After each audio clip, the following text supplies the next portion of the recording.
available as role models for the ones that don't have a lack of access to people like us who are at the conference today. See, those kids that are in the hood that's going to get out of school today that are just hanging out on the block, they don't have access to certain types of people. And so for this guy that came through our hood, man, was Cool Clyde. And he was always available. See, a lot of people would think that Cool Clyde was a bad guy because Cool Clyde was a car thief. And us in the neighborhood, we knew Clyde's statistics.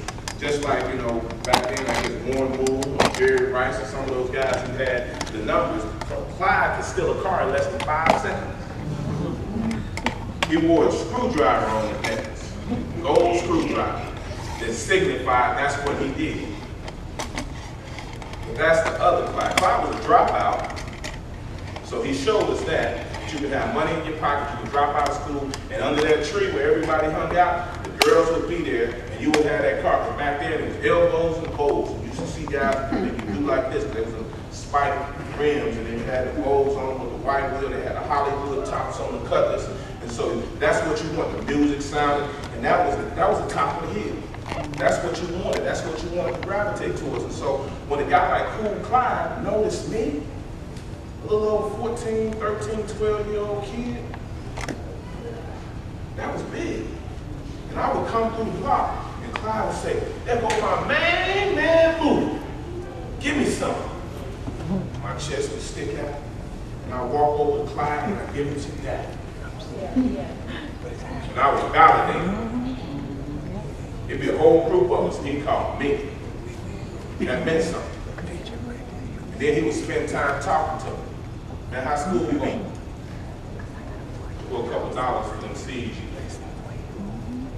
If you got the football, you walking with your boy, Clyde say, hey, shorty, throw it. You throw it to him, and he say, go deep.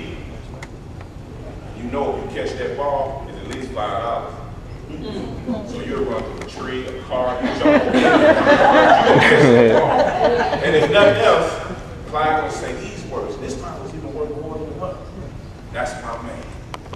He gonna be, and he go on about his NFL career. Again, man, that Clyde made me feel so good. And I would imagine that the neighborhood has some teachers, some lawyers, some doctors, some preachers, some grocery store managers, some plumbers, you know, they had some other people. And for whatever reason, they weren't there at the time when the unemployed people hung out, or the drug dealers, or the dropouts, because those folks had to go to work. So when we come home from school, it's Clyde and all the other guys like him. So that's where we're getting our scripts from. That's who's spending the time. That's who's showing us the combination to how to maneuver through this madness. How not to get your lights cut off. You know, they say, man, go buy some groceries for your mom. And I did. I would bring home groceries. And of course, you learn how to, go buy a 3-cent piece of gum with your food stamps and bring back 97-cent worth of change. That was the script. But don't feel sorry for me. I'm over there now. My lights have been cut off in years. But I understand. I feel it. And so when I'm dealing with kids now, because it's just so interesting, a kid came to me about a couple of weeks ago because they had just gotten evicted.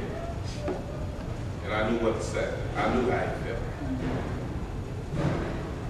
But I don't necessarily feel like his pain is my pain. It's a different kind. It affects people different ways. And so my thing is, you never know, what a person is going through. But you can understand. For those of us who can understand, you can understand. And so like I said, but my thing has always been, you gotta build that resiliency for people to make it in spite of their circumstances. You see, all of that stuff that I went through was just fuel for the fire. Because when I went to college, I knew it wasn't no going back. It wasn't, I can't, other people might can retreat, but I can't. I got to keep going. So whatever's on the other side of college, that's where I'm going. Whatever's on the side of college even. But I'm not going back to doing. Ain't nothing there. And so that's the thing now, that even when I'm dealing like with that kid, he was telling me the story, and I'm saying, I understand. And I told him my story. Now we got to figure out what you're going to do. What's next? So for you, when your homeboy's cutting up in class and skipping class, that's no longer an option for you. Because they folks probably got them a savings account set up, or they already got college mapped out. That's not an You can't skip class. You got to figure out what you're going to do. So you got your schedule for where you're going to work. You know, how you're going to put some extra money in your own pocket and give your mom some money or whatever that situation is. And so those are the types of conversations that I feel are necessary, particularly at Park. Outside of the academic stuff, it's that other stuff that contributes to that 1.5 grade point average. That real life stuff that's not so clean. And oftentimes, you know, people are confused. You think that because we have Keith Jackson as the program director, and he's a millionaire, and you think about the building, the park, it's a $5 million facility with $1 million budget, but it's still hurting kids in there.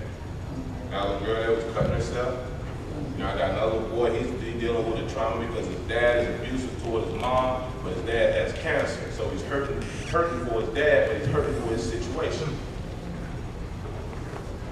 And so it's still problems, just like everybody else. We just got a nicer facility and a place to deal with it. But now, the thing for us is to help the staff understand that what we're trying to do is we're trying to nurture that resilience. We're trying to create thriving individuals. We're trying to take all the problems and all the stuff that they deal with and dust them off and put them on their feet in a way that they just take all of that and run with it. That's what I do now.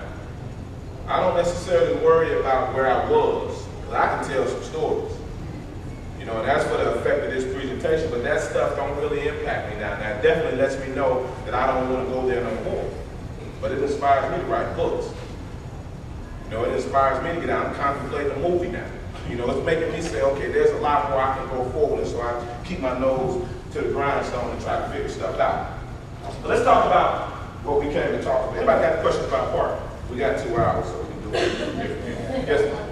Do y'all have any professional people there, such as maybe psychologists coming in on a consultant basis for those kids that can't do a tax problem? The question was, do we have other people on site that deals with some of those problems that get social workers and things like that?